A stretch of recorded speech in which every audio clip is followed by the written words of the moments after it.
बिस्मिल्लाहिर्रहमानिर्रहीम। सूरतुल फ़ील। इस सूरत में अस्हाबे फ़ील का मुख्तसर बयान है कि उन्होंने बैतुल्लाह को मिस्मार करने के इरादे से हाथियों की फ़ौज लेकर मक्का मुकर्रमा पर चढ़ाई की थी, तो अल्लाह ताला ने मामूली परिंदों के ज़रिए से उनकी फ़ौज को अज़ाब आसमानी नाजिल फरमाकर नेस्त नाबूद कर दिया और उनके इरादे को बिल्कुल अल्लाह ताला ने खाक में मिला दिया। ये वाक़या उस साल में पेश आया जिस साल में हज़रत ख़ातमुल अंबिया अलैहिस्सलातु वस्सलाम की विलादत मक्का मुकर्रमा में हुई। बिस्मिल्लाहिर्रहमानिर्रहीम। अलम तरा कैफ़ फ़अल रब्बुका बिअस्हाबिल फ़ील। क्या आपने नहीं देखा कि आपके रब ने अस्हाबे फ़ील के साथ, हाथी वालों के साथ कैसा मामला किया।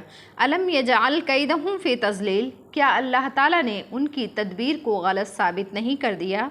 व अरसल अलैहिम तैरन अबाबील। और अल्लाह ताला ने उन पर गौल के गौल परिंदे भेजे। तरमीहिम बिहिजारतिम मिन सिज्जील, जो उन पर कंकर की पत्थरियाँ मार रहे थे। फजअलहुम कअस्फिम माकूल। और अल्लाह ताला ने उनको खाए हुए भूसे की तरह पामाल कर दिया। इसका हासिल ये है कि अहकाम इलाहिया की बेहुरमती करने वालों को ऐसे अज़ाब से बेफ़िक्र नहीं रहना चाहिए। हो सकता है कि दुनिया ही में अज़ाब आ जाए जैसे अस्हाबे फ़ील पर आया, वरना आखिरत का अज़ाब तो यकीनी है। सदक़ल्लाहुल अलीयुल अज़ीम।